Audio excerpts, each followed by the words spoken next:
কোন মুমিন বান্দা বান্দে যদি 5 ওয়াক্ত ফরজ নামাজের পরে আয়াতুল কুরসি পড়ে, মৃত্যুটা তার একমাত্র জান্নাতে যাওয়ার বাধা।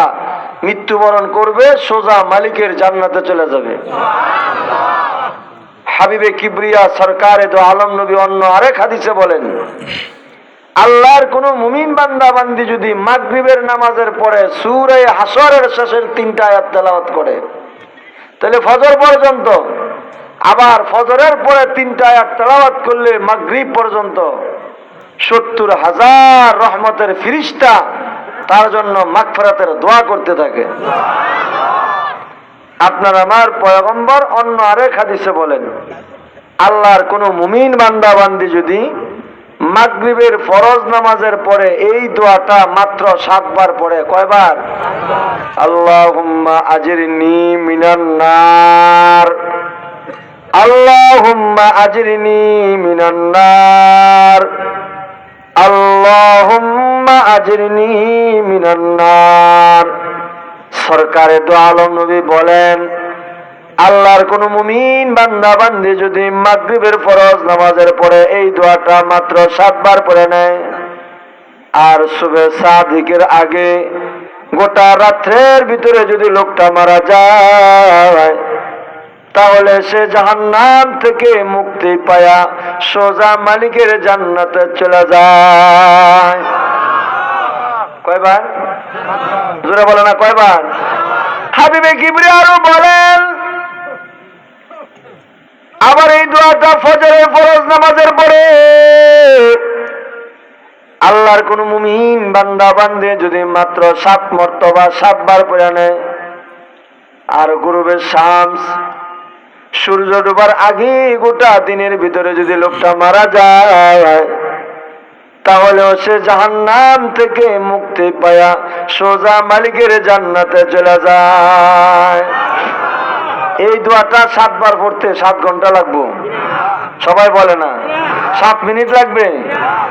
1 মিনিটও লাগবে না। ঠিক কিনা জোরে আওয়াজ দিয়ে বলে। আপনার আমার পয়গম্বর সরকারে দো আলম নবী অন্য আরেক হাদিসে বলে, আল্লাহর কোন মুমিন বান্দা বান্দে যদি সূরা ইখলাস কুল হুয়াল্লাহু আহাদ, শুনেননি আপনারা? এই সূরাটা মাত্র 1 বার পড়ে, তার আমল নামার মধ্যে আল্লাহ তাআলা 10 পারা কোরআন তেলাওয়াতের সওয়াব জমা করে দেয়। কেউ যদি সূরাটা 2 বার পড়ে, তো 20 পারা কোরআন তেলাওয়াতের সওয়াব তার আমল নামায় আল্লাহ জমা করে দেন। সরকার বলেন, কোন মুমিন বান্দা বান্দি যদি সূরা ইখলাসটা মাত্র 3 বার পড়ে নেয়, তার আমল নামার মধ্যে আল্লাহ তাআলা গোটা কোরআন খতমের সওয়াব জমা করে দেয়।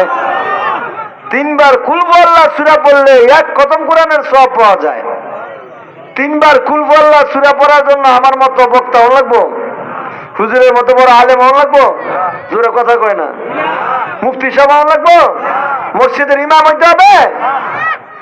যে কেউ পড়তে পারে। ঠিক কিনা জোরে আওয়াজ দিয়ে বলে। যখন জেলে মাছ ধরে, আপনাদের এলাকায় মাছ ধরার লোক বেশি না ভ্যান চালানোর লোক বেশি?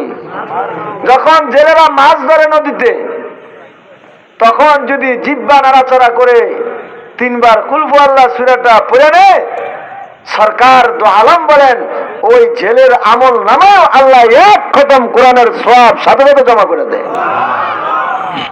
আমার মা বোনেরা যখন তরকারি কাটে বটি দিয়া করে, রান্না করে, পাকঘর ছিলেননি, ওই সময় যদি গল্প গুজব না করে 3 বার কুল হুয়াল্লাহ সূরা পড়ে নেয়, ওই মহিলার আমল নামায়ও আল্লাহ 1 খতম কোরআনের সওয়াব জমা করে দেয়। কিন্তু আমি যদি জিজ্ঞাসা করি, আজকে আমলটা সারা দিনে কয়জনে করছেন, কয়বার করছেন, কিছু মানুষের হাত উঠবে, এটা আমি জানি, কিন্তু নিশ্চিত সবার হাত উঠবে না। কথা ঠিক নেবে? ঠিক। কেন?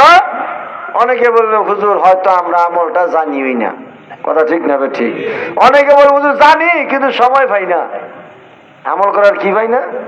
তাহলে সময়টা যায় কোথায়? আমাদের সময় যায় কিভাবে? আমাদের সময় যায় বাটি ভাড়া চা স্টলে বৈশা চা খাইতে খাইতে আর বিড়ি টানতে টানতে দেশের যত আলেম ওলামা ইমাম আছে এদের গিল্লা আর গিবত বলতে বলতে আমাদের সময় যায়, ঠিক কিনা জোরে আওয়াজ দিয়ে বলে।